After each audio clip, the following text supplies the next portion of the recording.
Letztes Jahr habe ich schon mal in meiner Joying-Radioübersicht erwähnt. Das mysteriöse Snapdragon-Gerät, mit dem ich nicht wirklich was anzufangen wusste. Jetzt ist es tatsächlich so, dass ich einen Kollegen hatte, der hat sich das Teil bestellt und hat mir es zum Testen zur Verfügung gestellt.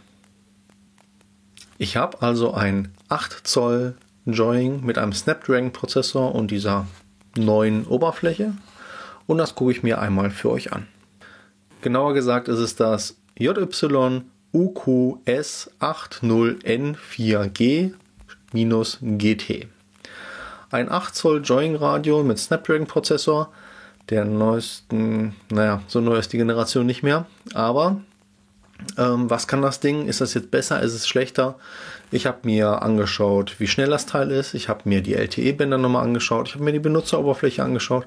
Und ich habe mir ganz klassisch, wie immer, auch noch die Helligkeit vom Display angeguckt. Hat zwar nichts mit der Snapdragon CPU zu tun, für das Radio aber trotzdem interessant. Fangen wir als erstes an mit der Geschwindigkeit. Und Geschwindigkeit ist immer so ein bisschen relativ. Dementsprechend habe ich mir zum Benchmarken ganz normal die aktuelle Version, an meiner Stelle war es die Version 5.4.4 von Geekbench runtergeladen auf alle Geräte. Was meine ich mit alle Geräte? Ich habe an der Stelle tatsächlich 3 Geräte zum Test. Ich habe einmal das alte 9 Zoll Android 8 Gerät.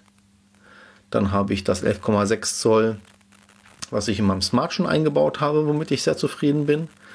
Und das Snapdragon-Gerät jetzt von meinem Kollegen. Die 3 habe ich halt gegeneinander gestellt und einmal komplett Geekbench drauflaufen lassen. Geekbench schmeißt immer 2 verschiedene Punktzahlen aus. Einmal für die Multicore-Performance und einmal für die Single-Core-Performance. Single-Core in der Regel halt weniger als Multicore, ist klar. Und ja, das gucken wir uns einmal an. An der Stelle habe ich ein kleines Diagramm gebastelt. Ihr seht die 3 verschiedenen Joying-Radios. Ganz unten haben wir das 11,6 Zoll Joying-Radio aus meinem Smart. Das ist jetzt das 2020er Modell. Mit ARM-Prozessor. In der Mitte haben wir das x86-Modell von 2018 aus dem 9 Zoll Joying-Radio. Und ganz oben haben wir auch wieder den ARM-Prozessor, da ist der Snapdragon verbaut, aus dem 8 Zoll von meinem Kollegen. Das Joying-Radio hat im Single-Core, ich habe es mal 100% angesetzt, knapp 400. Der x86 aus dem älteren Joying-Radio hat davon gerade mal 36% geschafft. Davon gerade mal 36%, also 128 Pünktchen bekommen. Und der Snapdragon hat im Vergleich zu dem 11,6 Zoll 48%, 174 Geekbench-Punkte im Single-Core geschafft. Wenn wir uns das gleiche nochmal im Multicore angucken, fangen wir auch mit dem 11,6 Zoll an. Da sind wir bei 1360 Pünktchen im Multicore. Für den x86, für das alte Joying-Gerät, ist im Multicore-Betrieb auf 591 Pünktchen gekommen. Und der Snapdragon schaffte an der Stelle ganze 960. Was heißt das jetzt? Im Endeffekt ist der Snapdragon-Prozessor im Single-Core quasi um die Hälfte langsamer als das aktuelle Konkurrenzprodukt von Joying selber und damit tatsächlich nur 12% schneller als das Gerät von 2018.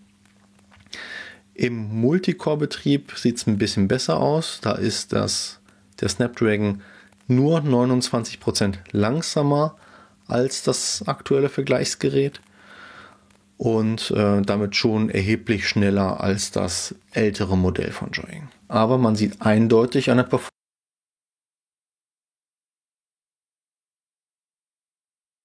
Performance, dass, das Nicht-Snapdragon-Gerät performanter ist, schneller läuft und eigentlich an der Stelle geschwindigkeitstechnisch definitiv das Snapdragon-Gerät verloren hat.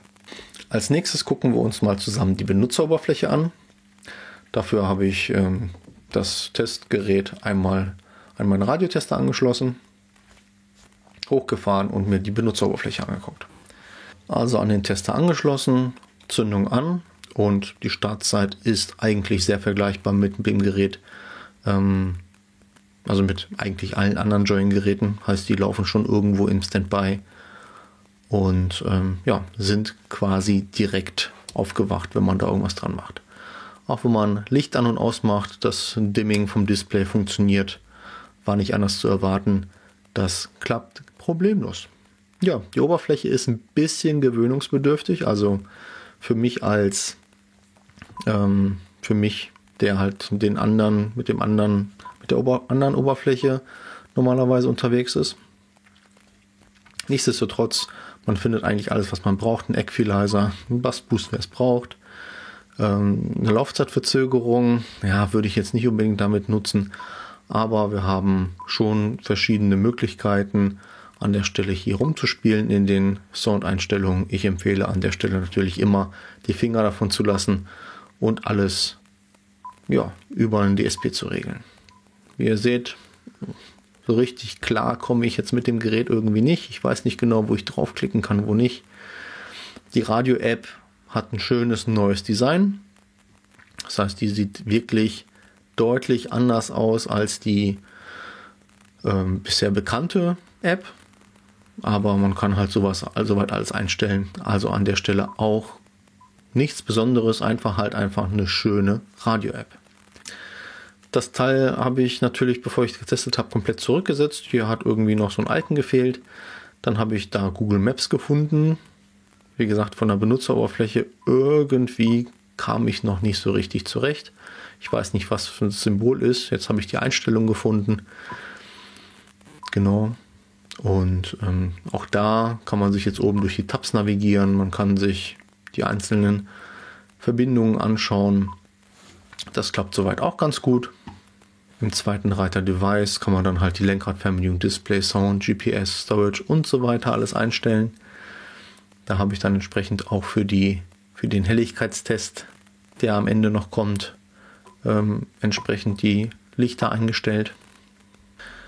Im Tab General haben wir noch die anderen Sachen, wie welche Maps-App haben wir, wie soll die Lichteinstellung sein, welchen Launcher wollen wir haben, soll das Ding gemutet sein, wenn man rückwärts fährt und so weiter. Bei den Factories kennen wir die Factory-Einstellung, Passwort kommen wir gleich noch zu. Personal gibt es halt die einzelnen Sachen für den User. Ja, und beim Gerät sehen wir halt, was für ein Gerät es ist, dass wir ein aktuelles Android 10 drauf haben, dass wir 4 GB RAM haben. Ja, und seit 36 Minuten online sind. Nochmal auf den Startbildschirm zurück. Gibt es noch ein weiteres Menü. Wie gesagt, irgendwie vom Verständnis her, was macht jetzt was? Also da komme ich wieder zurück und da finde ich dann halt die anderen Apps irgendwie nicht so super intuitiv. Habe auch keine Pfeile, dass ich irgendwo hinscrollen kann und so. Kann man sich sicherlich dran gewöhnen. Trotzdem definitiv sehr ungewohnt für mich. Natürlich wollte ich wissen, was es in den Factory-Einstellungen zu finden gibt. Und dafür habe ich mich erstmal auf die Suche nach einem Passwort gemacht. Das Passwort bzw. das richtige Passwort ist 167. Das heißt wirklich nur dreistellig. Alle anderen Joyings, nicht die Snapdragon Joyings, haben halt immer einen vierstelligen PIN. Hier gibt es nur einen dreistelligen. Ja, und wir können halt auch wieder hier viel einstellen. Es ist ein bisschen in Tabs unterteilt im Vergleich zu dem anderen, aber wir können halt unser Car-Logo, eine Boot-Animation, die Radio-Settings, für was für ein Kontinent wir sind. Wir können die Lautstärken der einzelnen Sachen einstellen, unser Display einstellen, nochmal ein bisschen Radioeinstellungen und halt die CAN-Bus-Settings für, wenn halt ein CAN-Bus-Adapter dran ist. Funktioniert an der Stelle auch mit einem Smart. Hier seht ihr es. Es ist auf Smart gestellt. An der Stelle halt volle Funktionsunterstützung für den Smart. So, dann gehen wir da nochmal raus und gucken noch, was das noch kann. Wir haben natürlich auch von oben können wir ganz normal die Notifications reinziehen, haben dann auch die Schnelleinstellungen, die wir benutzen können. An der Stelle gucken wir uns einmal nochmal einen Neustart an, wie lange das Gerät tatsächlich braucht zum Neustarten. Das geht relativ zügig.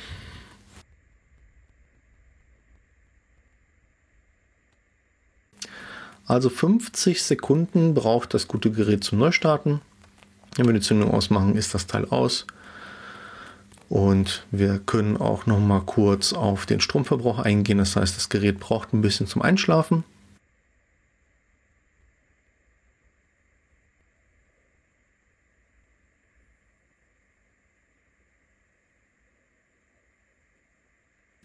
Ja, und ist tatsächlich mehr oder weniger aus.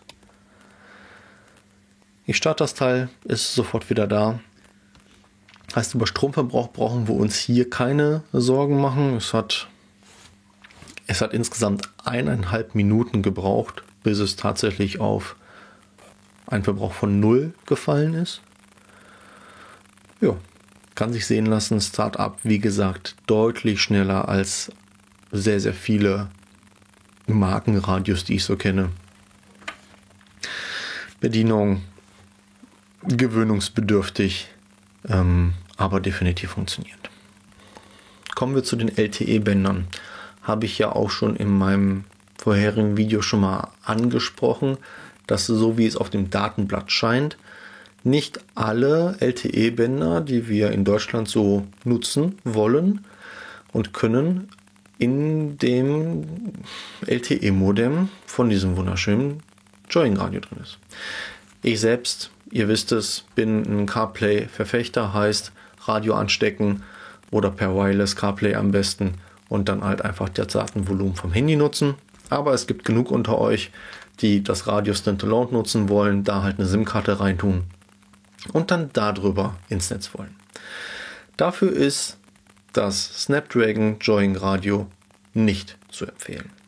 Es ist tatsächlich so, dass Band 20 fehlt. Und Band 20 ist tatsächlich das Band, was ihr in Deutschland nutzt, wenn ihr gerade nicht in der Großstadt seid. In den Städten, in den Ballungsgebieten gibt es einige andere Bänder, die man nutzen kann. Aber sobald ihr aus der Stadt rausfahrt, auf der Autobahn, dann wird euer Netz quasi gegen Null gehen, weil halt dieses besagte Band 20 einfach nicht unterstützt wird. Damit könnt ihr LTE in Deutschland mit diesem Radio nicht vernünftig nutzen. Die Zukunft ist 5G, das heißt, die meisten neuen Handys haben schon 5G. Sowieso die Frage, wie lange LTE an der Stelle noch Bestand hat. Und zumindest ich wechsle mein Handy öfter als meine Autoradios. Dementsprechend bin ich Fan von der Kopplung Handy und Smartphone. Wenn ihr es aber tatsächlich nutzen wollt, holt euch kein Snapdragon. Die letzte Kategorie in meinem Test ist die Helligkeit. Einige von euch werden wissen, mein 11,6 Zoll Joyn, das ich in meinem Smart habe, ist ein wunderschön großes Display, das wunderschön hell ist, leider aber viel zu hell ist, selbst wenn es maximal dunkel ist. Heißt, wenn es im Winter auf dunkel ist, man mit dem Auto fährt, das Display auf Minimum ist es immer noch viel, viel, viel zu hell. Das fällt vielleicht nicht auf, wenn man halt eine Google Maps Navigation aufhat, weil die ja sowieso selber sehr dunkle Farben nutzt. Aber falls ihr einfach Musik hört und das Albumcover eurer Lieblingsband weiß ist, dann ist halt einfach hell in der Hütte. Und das ist nicht so geil. Auch an der Stelle habe ich ein kleines Diagramm fertig gemacht, wo ich die Zahlen, die ich mir aufgeschrieben habe, einmal für euch visualisiere. Fangen wir an mit, wie dunkel können die Geräte.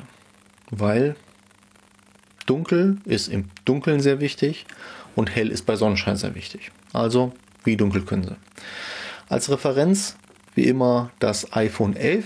Das heißt, ich habe mit meiner Testsoftware auf meinem iPhone das iPhone 11 gegengecheckt und meine Testsoftware hat beim iPhone 11 im dunkelsten Zustand vom Display einer weißen Seite als Helligkeit 0 angegeben. Das heißt, es konnte keine Helligkeit finden.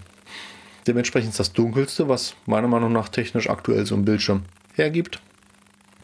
Wenn wir uns dann mein wunderschön geliebtes, leider viel zu helles Joyn 11,6 Zoll anschauen, dann sehen wir, dass das Minimum an Helligkeit, die das Gerät halt ausspuckt, 649 Einheit brauchen wir nicht drüber zu reden, sind. 649 sind also für dunkel viel zu hell meiner Meinung nach, aber das ist halt nun mal das, was das 11,6 Zoll aktuell so macht. In unserem anderen Auto haben wir das 9 Zoll Joying aus dem Jahr 2018 verbaut und da ist mir die dunkelste Einstellung bisher nie negativ aufgefallen. Also ich sag mal, es ist ein Wert, der vollkommen okay ist zum Autofahren. Wenn es einem nicht negativ auffällt, ist es ja gut. Und da ist es so, dass der Wert 161 betrug. Das heißt, ein Wert, der sicherlich höher ist als ein iPhone, aber ein iPhone kann auch richtig dunkel. Und halt deutlich tiefer als das 11,6 Zoll. Wenn wir jetzt zu dem 8 Zoll Snapdragon kommen, dann ist es so, dass die niedrigste Helligkeit 316 sind. 316 ist definitiv mehr als 161 und weniger als 649. Heißt, das Gerät liegt irgendwo dazwischen. Ich habe es jetzt nicht im Auto ausprobiert, sodass ich euch sagen kann, okay, das ist jetzt so grenzwertig oder sonst was. Aber rein von den Werten her würde ich jetzt sagen, es ist dunkel. Es könnte definitiv dunkler sein. Ich würde mir wahrscheinlich auch dunkler wünschen. Aber es ist nicht so kackhell wie mein 11,6 Zoll. Wenn wir jetzt aus der dunklen Jahreszeit rauskommen und wieder in den Sommer kommen, ist es natürlich wichtig, dass bei strahlendem Sonnenschein das Teil auch performt, wenn die Sonne da drauf knallt. Das kann ein iPhone in der Regel wirklich sehr gut. Und das iPhone 11, was ich getestet habe, hat an der Stelle eine Maximalhelligkeit von 1750. Das iPhone 11 hat noch keinen HDR-Screen, kein OLED-Screen. Das heißt, das ist wirklich pure LCD-Power mit Hintergrundbeleuchtung. Also wirklich hell. Aber diejenigen von euch, die es mal ausprobieren und halt einfach mal im iPhone das Ding auf maximal aufdrehen, wissen, das Teil kann hell. Und auch in der Sonne lässt sich da alles ablesen, was man braucht. Also ich sag mal, der Optimalwert in Helligkeit ist irgendwo so bei 1700. Mein 11,6 Zoll ist, wie wir alle wissen, hell. Und mit hell meine ich, der schafft ganze 1641 Pünktchen bei der Maximalhelligkeit. Das heißt, diese 11,6 Zoll, eine große Fläche, ballern so viel Licht, dass man wirklich im Sommer nicht viele Probleme hat. Ich habe noch ein anderes Video mal gemacht, da ging es darum, dass ich mir eine Mattfolie auf mein 11,6 Zoll Joying draufgeknallt habe, weil es halt sehr spiegelt. Von der Helligkeit her kann ich mich definitiv nicht beschweren. Dann kommt das 9 Zoll Radio von 2018, auch Joying. Das habe ich gemessen und das hatte eine Maximalhelligkeit von 1405. Also ja, schon irgendwie über 200 Pünktchen weniger als das Joying. Aber auch an der Stelle kann ich euch sagen, bisher hatte ich keine Probleme beim Ablesen des Displays bei Sonne. Unser Auto besitzt aber eine ganz tolle Funktion, die nennt sich Autobahnlicht. Heißt, wenn man längere Zeit über 140 fährt, dann schaltet das Auto automatisch das Licht an. Wenn das Licht angeschaltet wird, denkt das Joying, dass es dunkel ist. Heißt, das Joying fährt dann in den Dämmerungsmodus und hat dann halt nur noch 161 Pünktchen. Und mit der Helligkeit 161 kann man in der Sonne nicht so viel sehen. Aber das ist das Problem vom Auto. Jetzt, worauf wir alle gewartet haben, was macht das 8 Zoll Snapdragon Gerät? Das 8 Zoll Snapdragon Gerät hat tatsächlich eine Maximalhelligkeit von 1278 Pünktchen. Sind nochmal um die 130 Pünktchen weniger als das 2018er Modell. Und damit ist das 8 Zoll Snapdragon Gerät heller im Dunkeln als das Uralt-Gerät und dunkler im Hellen als das Uralt-Gerät. Also im Endeffekt nicht so cool. Also zusammengefasst kann ich euch das 8 Zoll Joying Gerät mit dem Snapdragon Prozessor mit der Bezeichnung JYUQS80N4G-GT definitiv nicht empfehlen. Es ist von der Performance her langsamer als das vergleichbare Bruder- oder Schwestergerät von Joying. Es ist von der Benutzeroberfläche verwirrender. Man kann sich bestimmt daran gewöhnen, aber Ich finde es nicht angenehm. Es sieht ein bisschen moderner aus, aber was bringt es einem, wenn man sich nicht zurechtfindet? Es hat die für Deutschland wichtigen LTE-Bänder nicht. Nur wichtig, falls ihr tatsächlich an der Stelle direkt LTE über das Radio verwenden wollt. Die Helligkeit des Displays ist schlechter als die von einem 2018er Gerät. Auch wenn es dunkler ist als mein 11,6 Zoll. Ja, das heißt, im Dunkeln ist es nicht so nervig, aber es kann bei weitem nicht so hell. Ich sehe keine Vorteile zu dem entsprechenden Äquivalent mit dem Cortex-Prozessor. Gut, das Gerät ist ein Ticken teurer, aber das kriegt halt auch das Android 12 Update, worüber ich noch berichten werde. Natürlich will ich nicht vergessen zu sagen, dass das Snapdragon-Gerät auch Wireless CarPlay und Android Auto kann. Das heißt, das funktioniert beides problemlos und ist zu empfehlen. Nichtsdestotrotz sehe ich irgendwie die Zukunft, und das sieht man gegebenenfalls auch ein bisschen an den Updates, die jetzt noch irgendwie so rausfallen aus Joying, eher Richtung nicht Snapdragon. Ich hoffe, ich konnte dir bei deiner Auswahl des Radios vielleicht ein bisschen behilflich sein. Wenn du dir überlegt hast, den Snapdragon zu kaufen, kannst du es immer noch machen. Ich werde es nicht tun.